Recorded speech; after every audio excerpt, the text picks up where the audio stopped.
اعوذ باللہ من الشیطان الرجیم بسم اللہ الرحمن الرحیم والذین یتوفون منکم ویذرون ازواجا یتربصن بانفسہن اربعۃ اشہر وعشرا فاذا بلغن اجلہن فلا جناح علیکم فیما فعلن فی انفسہن بالمعروف واللہ بما تعملون خبیر۔ آج کے سبق کے اندر فوت شدہ بندوں کی جو عورتیں ہیں ان کی عدت کا بیان ہے، اور آگے جا کے حق مہر کے متعلق مسئلے آئیں گے۔ کل ہم نے پڑھا تھا کہ ماں باپ جو ہے وہ بچے کو دودھ کیسے پلائے، اور دوسرا یہ ہے کہ اگر کوئی بیوہ عورت ہے تو آگے اگر وہ نکاح کرنا چاہتی ہے تو اسے نکاح کرنے کی اجازت بھی دی جائے۔ اب یہاں پہ بیان ہو رہا ہے کہ بیوہ عورت کی عدت کتنی ہوتی ہے۔ اللہ تبارک و تعالیٰ نے ارشاد فرمایا والذین یتوفون منکم، وہ لوگ جو تم میں سے فوت ہو جائیں، ویذرون ازواجا، اور وہ اپنی بیویاں چھوڑ جائیں، تو یتربصن بانفسہن اربعۃ اشہر وعشرا، وہ اپنے آپ کو روک کے رکھیں 4 ماہ 10 دن۔ کتنا؟ 130 دن کے لیے۔ یہ عورت کی، بیوہ عورت کی یہ عدت ہے کہ 4 ماہ اور 10 دن تک وہ اپنے آپ کو روک کے رکھے، مطلب یہ کہ آگے نکاح نہ کرے۔ فَإِذَا بَلَغْنَ أَجَلَهُنَّ، اور جب اس کی عدت مکمل ہو جائے، 4 ماہ 10 دن مکمل ہو جائے، فَلَا جُنَاحَ عَلَيْكُمْ فِي مَا فَعَلْنَ فِي أَنفُسِهِنَّ بِالْمَعْرُوفِ، تو تم پر کوئی گناہ نہیں ہے، فِي مَا فَعَلْنَ فِي أَنفُسِهِنَّ، جو کچھ وہ اپنے بارے میں کوئی فیصلہ کرنا چاہتی ہیں، بالمعروف، اچھے طریقے سے، تو اس کا تم پر کوئی گناہ نہیں ہے۔ اگر وہ فیصلہ اپنا کرنا چاہتی ہیں، کسی کے ساتھ نکاح کرنا چاہتی ہیں تو ان کے کرنے دیا جائے، تم بیچ میں آڑ نہ بناؤ، تم ان کا راستہ نہ رکھو، تم پر کوئی گناہ نہیں ہے۔ واللہ بما تعملون خبیر، اور اللہ تعالیٰ جو ہے جو کچھ تم کرتے ہو رب اس سے خبردار ہے۔ ٹھیک ہے، یہ عورت کی عدت کو بیان کیا گیا ہے کہ اگر کسی شخص کا، اگر کوئی شخص فوت ہو جاتا ہے تو اس عورت کی عدت کتنی بنتی ہے، تو 4 ماہ اور 10 دن جو ہے وہ عورت کا اپنے آپ کو روکنا یہ اس پر واجب ہے۔ یہاں پہ کیا ہوتا ہے، ہمارے لوگوں نے فرضی طور پر جو ہے وہ اپنی کہانیاں بنائی ہوئی ہیں۔ کوئی کہتا ہے جی چارپائی کو ہاتھ لگا دو تمہاری عدت ختم ہو جائے گی، کوئی کہتا ہے جی آپ گھر سے باہر قدم رکھ دیں تمہاری عدت ختم ہو جائے گی۔ بھائی گھر سے باہر قدم رکھنے سے یا چارپائی کو ہاتھ لگانے سے، یہ جو ہم نے اپنے فرضی ڈھولے مائے بنا رکھے ہیں، اس سے عدت ختم نہیں ہو جائے گی۔ اور دوسری بات یہ ہے، کچھ عورتیں ایسی ہوتی ہیں جو ساری زندگی جو ہے وہ اپنے آپ کو سوگ میں رکھ لیتی ہیں۔ ٹھیک ہے جی، 2 سال 4 سال، حتیٰ کہ ساری زندگی نہ انہوں نے اچھا کپڑا پہننا، نہ انہوں نے کوئی جو اس طریقے سے بن سنور کے ایک اور عورت رہتی ہے۔ دیکھیں سوگ کی جو عدت ہے وہ اللہ تبارک و تعالی نے 4 ماہ اور 10 دن رکھی ہے۔ اگر کوئی عورت اس سے زیادہ سوگ مناتی ہے تو وہ گناہ گار ہے۔ کیوں؟ کیونکہ رب نے جو سوگ کی عدت بیان فرما دی ہے، اس سے زیادہ اللہ کے حکم سے آگے نکلنا یہ گناہ کرنے والی بات ہے۔ ٹھیک ہے، تو ہمارے ہاں جو عام رواج ہے، عورتیں جو ہے وہ اکثر ایسا کرتی ہے، جن کا خاوند فوت ہو جائے تو کئی بار ہمارے معاشرے میں دیکھنے میں آتا ہے کہ وہ ساری زندگی کے لیے جو ہے وہ جناب بالکل اپنے آپ کو پیچھے رکھ کے رہا اور بالکل پیچھے کر دینا۔ ٹھیک ہے جی، ڈھنگ کا کپڑا نہ پہننا، یا وہ ان کو کہا جائے بھی ہاں بھی آپ جو ہے وہ کیوں اس طرح رہتی ہے، کہتے ہیں جی لوگ کیا کہیں گے، اس کا خاوند فوت ہو گیا اور یہ اچھے کپڑے پہن کے پھر رہی ہے، اس کا گھر والا فوت ہو گیا اور اس نے جناب والا مہندی لگائی ہوئی ہے سر پہ۔ تو یہ چیزیں جو ہے یہ ناجائز ہیں۔ جتنا اللہ نے حکم عطا فرمایا ہے اتنا کر لے۔ جب اللہ تبارک و تعالی، اما عائشہ صدیقہ فرماتی ہیں، آقا علیہ الصلوۃ والسلام، بلکہ بخاری شریف کے اندر بھی یہ حدیث ہے، آقا علیہ الصلوۃ والسلام نے ارشاد فرمایا یسروا ولا تعسروا، جتنی تم پر آسانی کی گئی ہے تم اس آسانی کا فائدہ اٹھاؤ، اور جب تمہارے اوپر سختی آ جائے، جہاں سے روک لیا گیا ہے وہاں سے اپنے آپ کو روک لو۔ اما عائشہ صدیقہ فرماتی ہے کہ اللہ تبارک و تعالی جب کوئی 2 حکم آقا علیہ الصلوۃ والسلام کو عطا فرماتا کہ محبوب یوں کر لیں یا یوں کر لیں، تو ان میں سے جو آسان ہوتا حضور اس کو اختیار فرماتے۔ ٹھیک ہے نا جی، جتنی پابندی رب نے لگائی ہے اس کو بھی اختیار کرو۔ جب رب نے پابندی نہیں لگائی تو اپنے آپ کو خام خواہ جو ہے زبردستی اپنے آپ پر کرنے کی ضرورت نہیں ہے۔ اب دیکھیں نا، کئی ہمارے لوگوں کو خالی تقویٰ چڑھ جاتا ہے، جب سفر کے اندر جائیں گے تو وہاں بھی پوری نماز پڑھتے جائیں گے۔ بھئی جب رب نے یہاں پہ چھوٹ دی ہے تو اس کا فائدہ اٹھاؤ۔ ٹھیک ہے نا جی، جب اللہ تبارک و تعالی نے اجازت دی ہے تو اب حدیث علماء فرماتے ہیں کہ سفر کے اندر جو بندہ شرعی مسافر ہے، اگر وہ پھر بھی مکمل نماز پڑھے گا گناہ گار ہوگا۔ کیوں؟ کیونکہ جب رب نے اجازت عطا فرمائی ہے تو اس کا فائدہ کیوں نہیں اٹھایا؟ تو اس لیے جتنا سوگ، جتنا حکم اللہ تبارک و تعالی نے بیوہ کو دیا ہے، اس سے زیادہ بیوہ سوگ نہیں منا سکتی ہے۔ آگے دیکھیں جی، وَلَا جُنَاحَ عَلَيْكُمْ فِيمَا عَرَّضْتُمْ بِهِ مِنْ خِطْبَةِ النِّسَاءِ أَوْ أَكْنَنْتُمْ فِي أَنفُسِكُمْ۔ یہاں پہ بیوہ کو نکاح کا پیغام بھیجنے کا مسئلہ بیان ہو رہا ہے کہ اگر کسی عورت کے خاوند فوت ہو گیا ہے، وہ بیوہ ہے، اس کی عدت گزر رہی ہے، تو اللہ تبارک و تعالیٰ نے ارشاد فرمایا یہ تم پر لا جناح علیکم، تم پر کوئی گناہ نہیں ہے، فیما عرضتم بہ من خطبۃ النساء، تم عورتوں کو پردے کے اندر، اشارے کے اندر ان کو جو ہے وہ نکاح کا پیغام پہنچا دو۔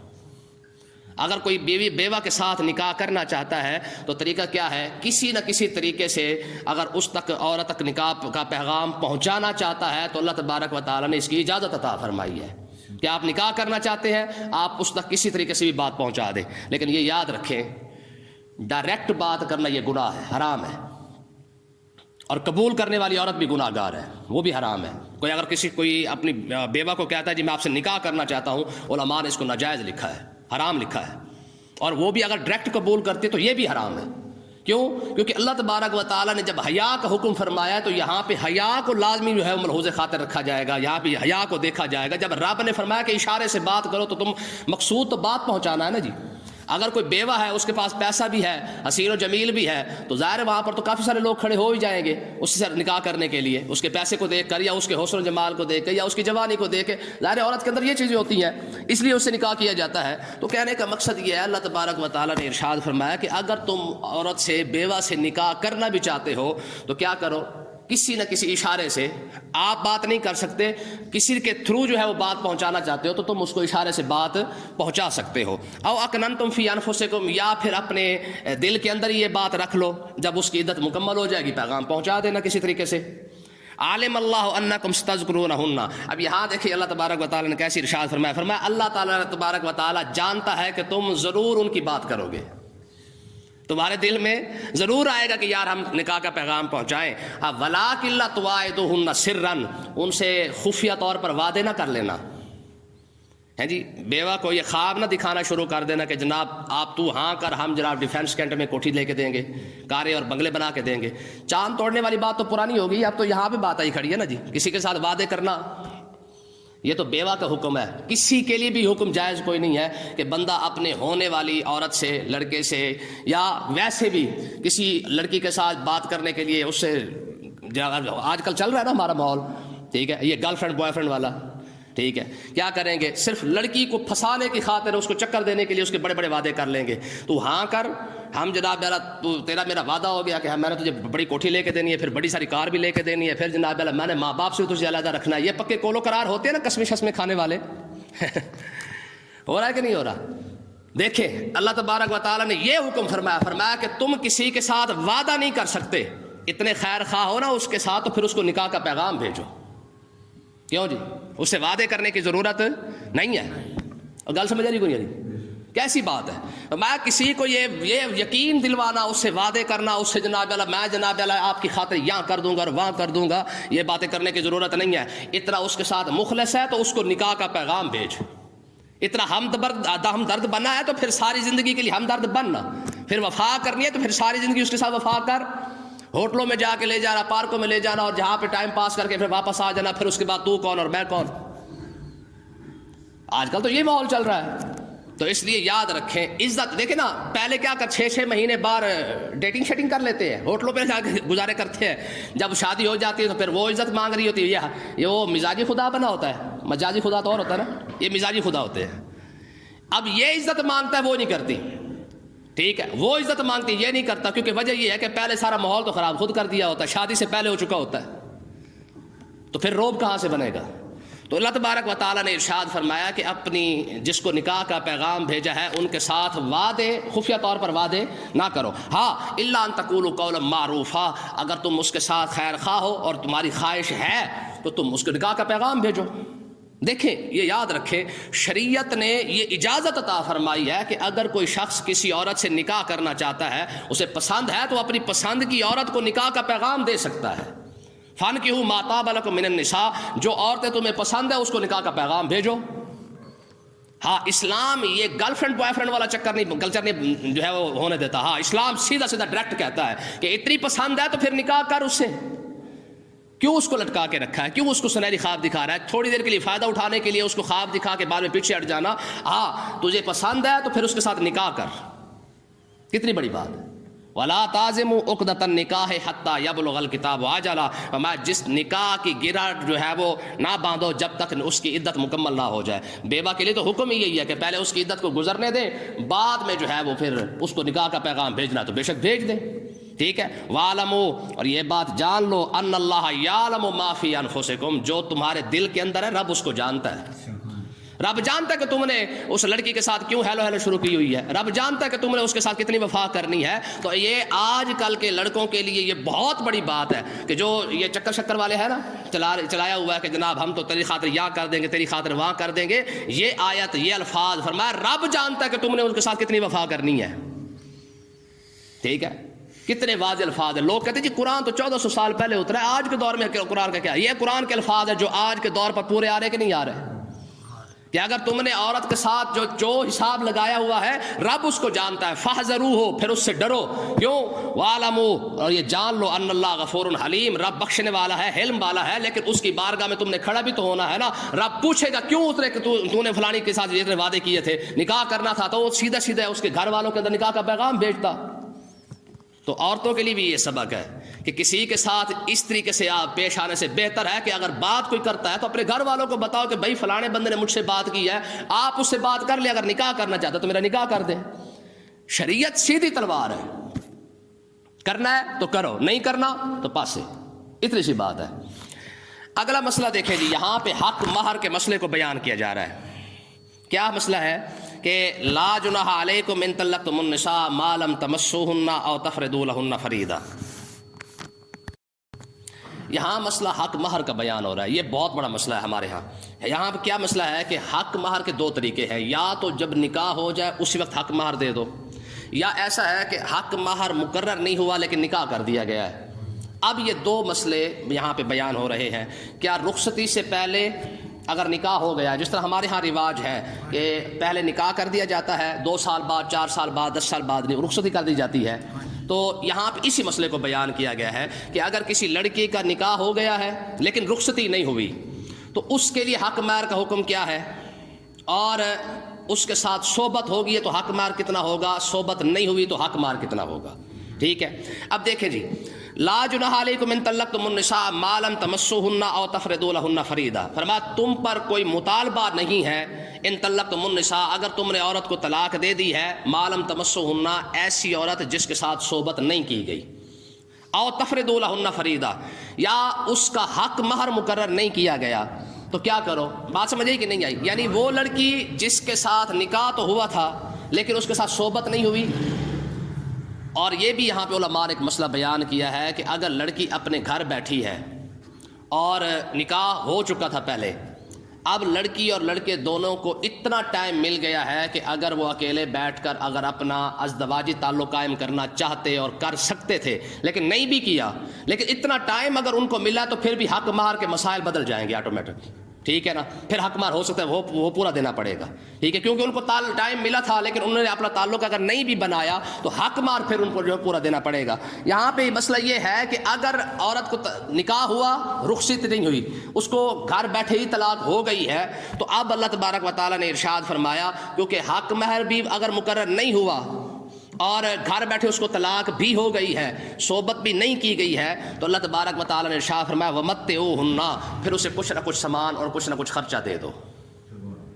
دیکھیں یار یہ عورت کا کتنا بڑا احسان ہے اللہ تبارک و تعالیٰ کا عورت پر کہ صرف نکاح ہوا تھا, رخصتی نہیں ہوئی ہے, اس کے ساتھ صحبت نہیں ہوئی ہے, حق مہر بھی مقرر اگرچہ نہ ہوا ہو, نکاح تو پھر بھی ہو جاتا ہے, صحبت نہیں ہوئی, بیٹھی اپنے ماں باپ کے گھر ہے, نکاح ہوا تھا, طلاق ہوگی, اللہ تبارک و تعالیٰ فرماتا ہے اب بھی اسے کچھ نہ کچھ خرچہ دے دو. یہ کتنا بڑا احسان ہے عورت پر. کس طرح دو؟ علی الموسع قدرہ, اگر کوئی امیر ہے تو اپنی حیثیت سے اس کو خرچہ دے دے, وعلی المقتر قدرہ, اگر کوئی غریب ہے تو وہ اپنی حیثیت سے اس کو خرچہ دے دے. ٹھیک ہے. نکاح کیا تھا, صحبت نہیں ہوئی ہے, رخصتی نہیں ہوئی ہے, طلاق ہو گئی ہے, اب بھی اس کو خرچہ دو. ہاں, متاع بالمعروف, اچھے طریقے سے اس کو دے دو. حقا علی المحسنین, یہ بھلائی کرنے والوں پر واجب ہے. ٹھیک ہے، کتنی بڑی بات ہے کہ عورت کو تو اتنا تک حق اللہ تبارک و تعالیٰ نے عطا فرما دیا ہے، بیٹھی اپنے گھر ہے، طلاق ہو گئی ہے، کسی وجہ سے ہوئی ہے، پھر بھی اللہ فرما رہا ہے حق مہر نہیں دیا تو خرچہ دے دو۔ اچھا، یہاں پہ ایک بڑا دلچسپ مسئلہ بتاتا ہوں۔ شرعی طور پر عورت کا خرچہ بنتا کتنا ہے؟ یہ بڑا دلچسپ بات ہے۔ شرعی طور پر لباس کے لحاظ سے عورت کے 2 سوٹ بنتے ہیں، ایک گرمی کا اور ایک سردی کا۔ آپ نے گرمی کے اندر ایک سوٹ لے کے دے دیا، شرعی لحاظ سے عورت کا آپ پر حق ختم ہو گیا، کپڑے کے لحاظ سے، کپڑے دینے کے لحاظ سے۔ سردی کا ایک سوٹ لے کے دے دیا، اب شریعت کا آپ پر کوئی مواخذہ نہیں ہے۔ شریعت فرماتی ہے کہ 2 سوٹ، ایک سردی، کیونکہ 2 موسم ہمارے پاس ہے، تو کہتے ہیں کہ آپ ایک سوٹ گرمی کا بنا کے دے دیں، ایک سوٹ سردی کا بنا کے دے دیں۔ اگر یہ 2 سوٹ آپ نے عورت کو بنا کے دے دی ہیں تو شرعی لحاظ سے آپ پر کوئی مواخذہ نہیں ہے۔ اور تک سارے مسئلے عورتوں دے آئے نا، چلو ایک ساڈا بھی آ ہی گیا، سمجھ آئی کہ نہیں؟ یہ حقیقت ہے۔ یہاں تو ایک شادی پہ 5 سوٹ بنا کے 10 سوٹ بنا کے پھر بھی کہتے ہیں جی ہمارا حق بدل جانے کیسے ادا ہوگا؟ تو تمہارا حق یہی ہے، ایک سوٹ گرمی کا اور ایک سوٹ سردی کا بنا کے دے دیا ہے، اس کو کھانا کھلایا، 2 سوٹ بنا کے دے دے، سارا سال کے اندر جو ہے وہ اس کو اگر دے دے تو پورے سال کے اندر شرعی لحاظ سے عورت آپ سے سوٹ نہیں مانگ سکتی۔ ہاں، یہ ہماری اخلاقی فرض ہے کہ ہم چاہے ہماری خوشی میں آئے تو ہم 20 بنا کے دے دیں، 10 بنا کے دے دیں، غمی آئے خوشی آئے جس لحاظ سے، یہ تو ہمارے ماحول کے لحاظ سے ہم اسے 10 سوٹ بنا کے دے دیں تو اور بات ہے، وگرنہ شریعت یہ کہتی ہے ایک موسم ہے تو ایک سوٹ بنا کے دے دو، دوسرا موسم ہے دوسرا سوٹ بنا کے دے دو۔ شریعت نے مرد کو فارغ کر دیا ہے۔ اب عورت بتائے نا اپنا حق مانگ کے دکھائے ذرا، ہیں؟ آگے دیکھیں جی، اب یہ مسئلہ جس عورت کا حق مہر نہیں ادا ہوا، ٹھیک ہے، اور جس عورت کو طلاق ہو چکی ہے لیکن اس کا حق مہر مقرر ہوا تھا مگر رخصتی نہیں ہوئی، تو اب اس کا مسئلہ ہے وَإِن طَلَّقْتُمُوهُنَّ مِن قَبْلِ أَن تَمَسُّوهُنَّ، اگر ان عورتوں کو تم نے طلاق دے دی ہے من قبل ان تمسوهن، ان سے صحبت کرنے سے پہلے وَقَدْ فَرَضْتُمْ لَهُنَّ فَرِيضَةً، اگر حق مہر مقرر ہو چکا تھا فَنِصْفُ مَا فَرَضْتُمْ، تو اس حق مہر کا آدھا حق مہر اس کو دے دو، کیونکہ صحبت نہیں ہوئی ہے تو اب جتنا حق مہر مقرر ہوا ہے اس کا آدھا دے دو۔ إِلَّا أَن يَعْفُونَ، اگر وہ عورتیں معاف کر دیں تو ان کی مرضی ہے، او يَعْفُوَ الَّذِي بِيَدِهِ عُقْدَةُ النِّكَاحِ، یا جس کے ہاتھ میں نکاح کی گرہ ہے اگر یہ معاف کر دے اس کی مرضی ہے۔ کیسے ہوگا؟ حق مہر مقرر ہو چکا تھا، ٹھیک ہے، تو فرمایا کہ عورت حق مہر آدھا واپس کر دے۔ اگر حق مہر نہیں دیا تھا تو مرد جو ہے وہ آدھا حق مہر اس کو دے دے، لیکن اگر اس مرد نے سارا ہی حق مہر اس کو دے دیا تھا تو اب شریعت کہتی آدھا حق مہر واپس کر، ٹھیک ہے۔ لیکن آگے کیا فرمایا مردوں کو کہا گیا او یعفو الذی بیدہ عقدۃ النکاح، اگر تم نے سارا حق مہر دے دیا تو واپس نہ لو، اس کو جانے دو، خیر تم نے اور کما لینا ہے۔ وَإِن تَعْفُوا أَقْرَبُ لِلتَّقْوَىٰ، فرمایا کہ اگر تم اپنا حق مہر جو تم نے دے دیا اس کو معاف کر دو گے تو یہ تقوی کے زیادہ قریب ہے، یہ تقوی کے زیادہ قریب ہے۔ وَلَا تَنْسَوُا الْفَضْلَ بَيْنَكُمْ، اور تم آپس میں ایک دوسرے کے احسان کو نہ بھولو۔ یہ 2 خاندانوں کے بارے میں فرمایا گیا ہے کہ نکاح ظاہر طلاق ہونے کے بعد خاندان تعلق ختم ہو جاتا ہے، ساری زندگی کے لیے ختم ہو جاتا ہے، فرمایا کوئی بات نہیں، اگر رشتہ نہیں بھی نبھا سکے تو کم سے کم اپنے ایک دوسرے کے ساتھ اچھے تعلقات کو ختم نہ کرو، ٹھیک ہے۔ ان اللہ بما تعملون بصیر، بے شک جو تم کر رہے ہو اللہ تعالیٰ اسے دیکھنے والا ہے۔ اللہ تعالیٰ سمجھنے کی توفیق عطا فرمائے۔